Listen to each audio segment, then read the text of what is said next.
This is a fight I'm really looking forward to, when Bermaine Stiverne defends his WBC Heavyweight title against Deontay Wilder. It's a fight that's coming up very soon, a fight between two highly rated heavyweights, two very, very big punchers, and I think it's one of the benefits of having a number of different titles. You know, everyone likes the system where there's one defined champion per division, where everyone knows who the man is. I think in the heavyweight division, despite the fact that Vladimir Klitschko doesn't hold a WBC belt, there aren't too many out there who would suggest he isn't the number one in the division. Obviously, we like a system whereby you get a defined champion for each division, but one of the small benefits of having multiple title belts is you get fights like these, fights between two very highly rated guys who may not come head to head unless it was for some sort of belt, some sort of occasion like this. You know, if there's only one champion, they're steered in other directions till they get the opportunity to face him. So I'm pleased to see this fight. It's two guys who are very, very highly rated, two very, very big punchers as well, which is something I'll touch on. So I'm looking forward to that. For me, let me talk power first. Bermaine Stiverne and Deontay Wilder are two of the hardest punchers in the sport. In the heavyweight division, I'd compare them, I'd say the top tier for punching power: Povetkin, Klitschko, Wilder, Stiverne, maybe David Price, maybe David Hay. But these guys are right up there. I'd consider them both as, some of the hardest punchers in the sport. Bermaine Stiverne does not boast the knockout record of Deontay Wilder. Deontay Wilder, as we know, is 32-0, all his fights finishing within 4 rounds. Bermaine Stiverne doesn't have the same percentage, but if we look at the way he took care of business with Chris Arreola twice, it's very clear he's a big, big puncher. In the first fight, he won by unanimous decision, but if we look at the way he dropped Arreola, and then again in the second fight, he stopped Arreola in round 6, it was real impressive to my eye. And that was somebody who carried a lot of power into the ring. Deontay Wilder, his finishes have been very eye-catching. I still remember that kind of haunting knockout of Sergey Lykovits, a guy we recently saw went the distance against Andy Ruiz. He left Lykovits quivering on the floor. It was a horrible knockout.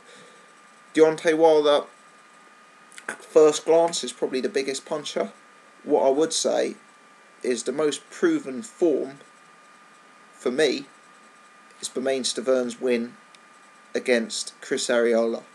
The fact he was able to knock Chris Arreola down in both fights, the fact he was able to force a stoppage against Chris Arreola in round 6, a whole 4 rounds quicker than when Arreola retired against Vitaly Klitschko.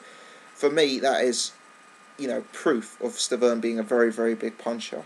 Wilder, clearly he can hit, but because of the calibre of opposition he's been in with, it's unclear whether he has the power to be knocking out guys who are considered top 15 heavyweights. We suspect he has, based on the way he's been taking care of business, but he's yet to knock out a guy like Chris Arreola. He's yet to, get to that level. The guys he's been knocking out, Malik Scott, I know that was a dubious knockout, but that guy had been knocked out by Derek Chisora, again in dubious fashion. Audley Harrison, a guy who'd been knocked out by David Hay and David Price. He's yet to knock out that kind of top-tier opposition who's got a proven chin, for my eye.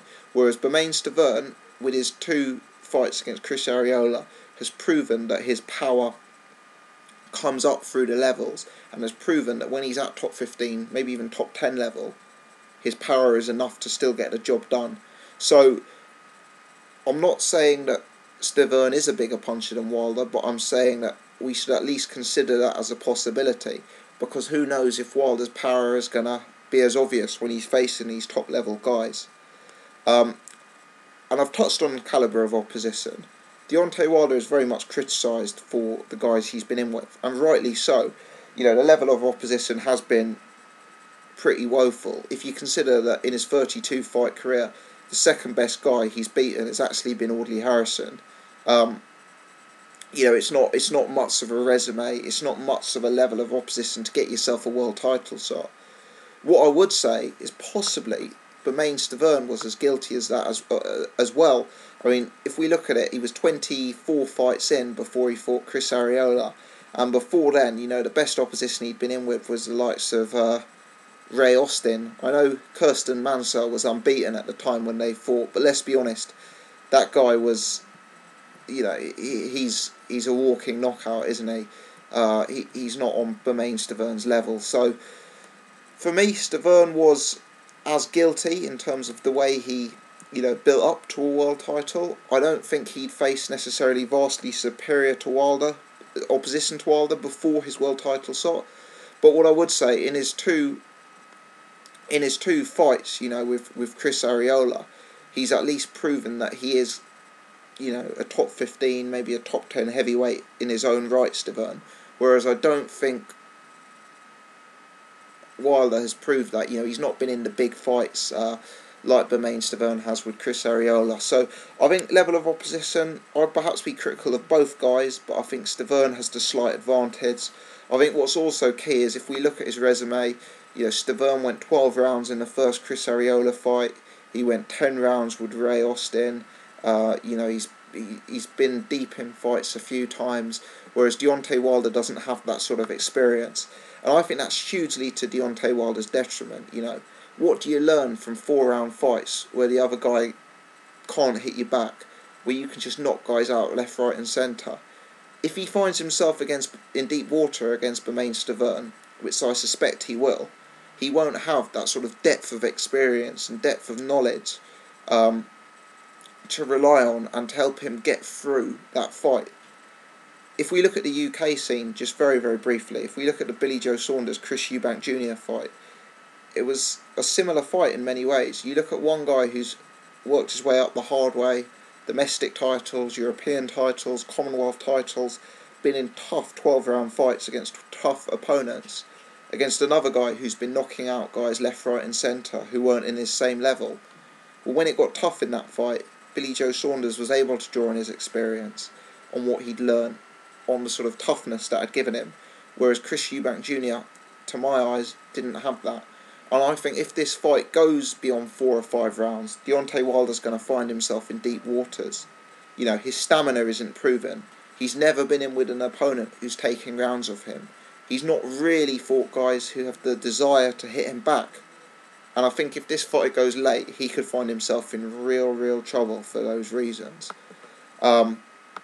So in terms of level of opposition, as I say, in my opinion, both guys guilty of getting to world title level fights without being built the proper way. But Stiverne has at least proved that in his 2 fights with Arreola, that he deserves to be at this level. Whereas for me, Deontay Wilder hasn't yet shown that. So we've talked power, we've talked level of opposition. In terms of how I see the fight going, how stylistically I expect it to go, for me, Bermaine Stiverne is a cleverer fighter than Deontay Wilder. He's got more sort of technical pedigree. He's a classier fighter. Bermaine Stiverne isn't like a great athlete. He's not got the most electric footwork you'll ever see. You know, he's got good hand speed, he's got good power, but he's not the sort of greatest all-round athlete you're likely to see in a boxing ring. What he is, as I say, is a smart guy. He's got a bit of ring savvy about him. He's got the ability to counterpunch. He understands angles. He understands how to set a trap and how to wait for an opponent and how to wait for an opponent to give him an opening so that he can strike. With Deontay Wilder, to my eye, he's a bit, well, as is, you know, no pun intended, but he is a bit wild.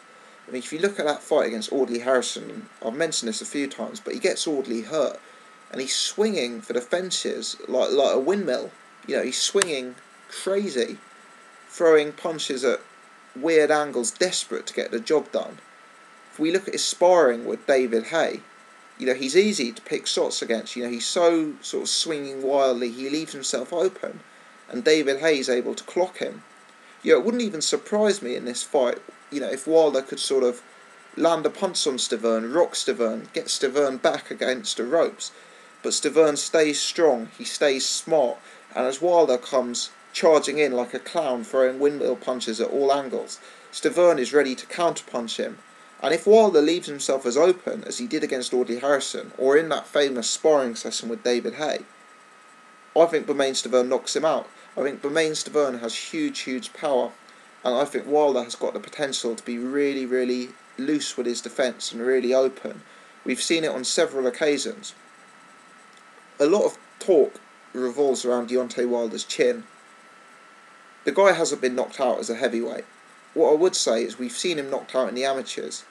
We've seen him dropped in the professionals by a guy who is considered very limited. He seems to have been steered clear of big punches. Let's be honest, even the guy, the top guy he's been in with, Malik Scott, is famous for being completely feather-fisted and his low sort of knockout percentage. To my eyes, those chin concerns still exist.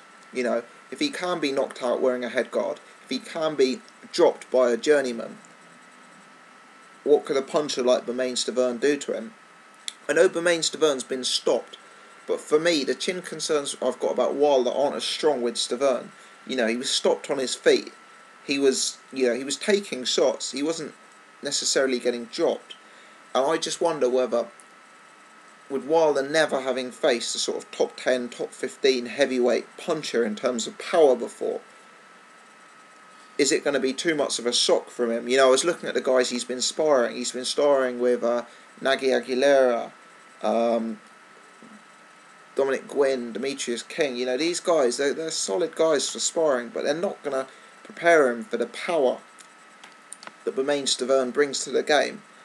And I think his chin is so untested as a heavyweight, and there's so many doubts from when he was dropped by a journeyman and from his amateur days, that if Bermaine Stiverne can land on him, there is scope for an early knockout by way of Bermaine Stiverne here. For me, clearly Deontay Wilder hits hard. He's always got the possibility to knock his opponent out. That is always a possibility. There's also talk of a fix, which I won't go into because, it's something I can't predict and it's something that's out of my control. But Deontay Wilder has the ability to end the fight with his right hand. What I would say is Bermaine Stiverne, to my eyes, has a decent enough chin and has at least some defensive capability. I